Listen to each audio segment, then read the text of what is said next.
Je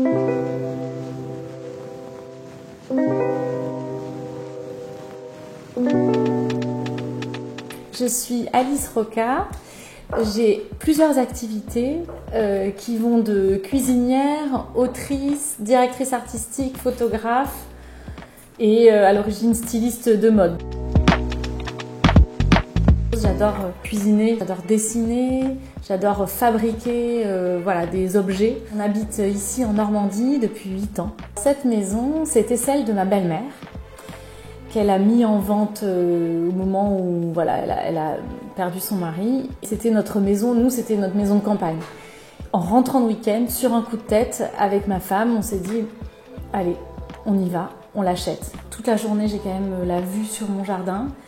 En 5 minutes, je suis dans la forêt. Et de voir les enfants être dehors, jouer avec 3 morceaux de bois, un caillou, et les voir heureux, les voir grandir dans cet environnement, voilà, ça c'est quelque chose qui, je pense, est un énorme avantage. Moi, c'était un peu mon rêve, comme je cuisine, de pouvoir cultiver mes propres fruits et légumes. Dans le jardin, il y a des arbres fruitiers un peu partout, donc on essaye d'avoir des cerises si les oiseaux ne les ont pas toutes mangées. On a des pommes, des poires, des tomates, des courgettes, un peu aussi l'hiver, des choux, des poireaux, enfin de tout. Ma pièce préférée dans la maison, c'est la cuisine. Pour plein de raisons, déjà parce que moi, c'est vraiment mon activité adorée, mais aussi parce que ça se sent tout de suite, c'est le cœur de la maison. Et il y a une énergie très particulière dans cette cuisine, en tout cas quand on y est sensible.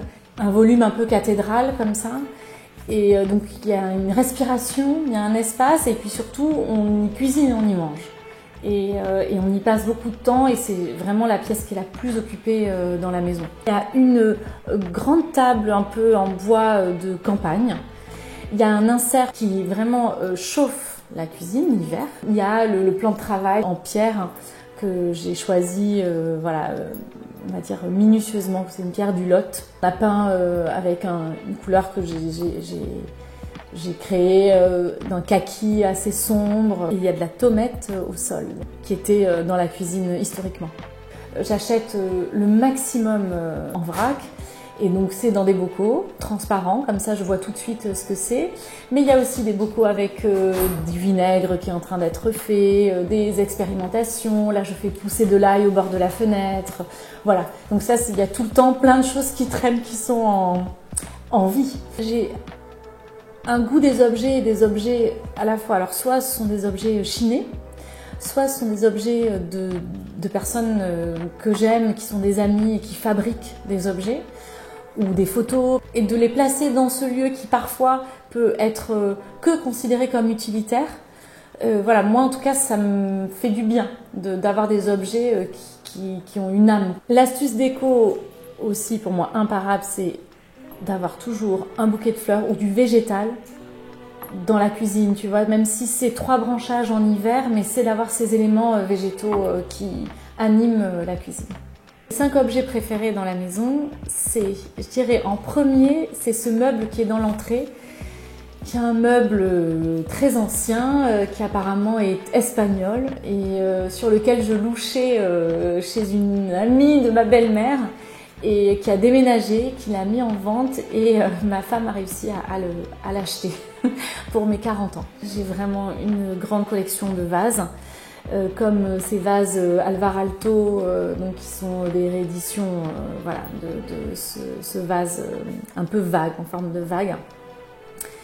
J'ai aussi mes paniers anciens, donc ça je pense que dans toutes les brocantes, les vides-greniers, j'ai quand même un toc avec les paniers, donc voilà. Je fais une collection de vaisselle, bien sûr. Donc là, j'ai à la fois de la vaisselle que je chine, que je trouve en brocante, en ligne, enfin voilà, de partout. Et j'ai aussi de la vaisselle d'amis céramistes que j'aime beaucoup. Et récemment, j'ai trouvé de beaux paillassons. Alors ça paraît être un détail, mais c'est pas évident de trouver des beaux paillassons. Et là, c'est vraiment en plus une manufacture française qui est située à Nyons, qui s'appelle la Scoutinerie. Mes plus belles trouvailles de seconde main, ce sont ma collection de bougeoirs, chandeliers en tout genre. C'est très varié et là j'ai une bonne collection et je les utilise beaucoup.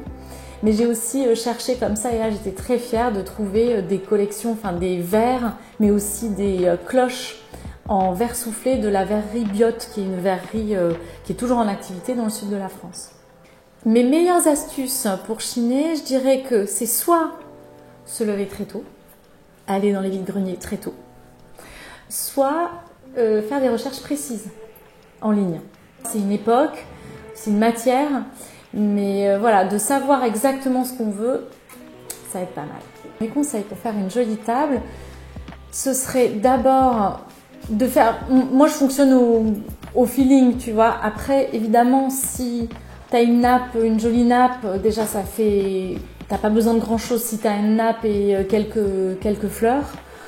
Ou que tu prends le soin de faire un nœud sur ta serviette. Je trouve que c'est peut-être dans les détails à la fois et dans une harmonie générale. Donc ce sont des petites choses, mais parfois c'est juste une couleur, juste une fleur qui fait voilà, une petite touche et qui donne son charme à la table. Mais c'est parfois pas grand-chose.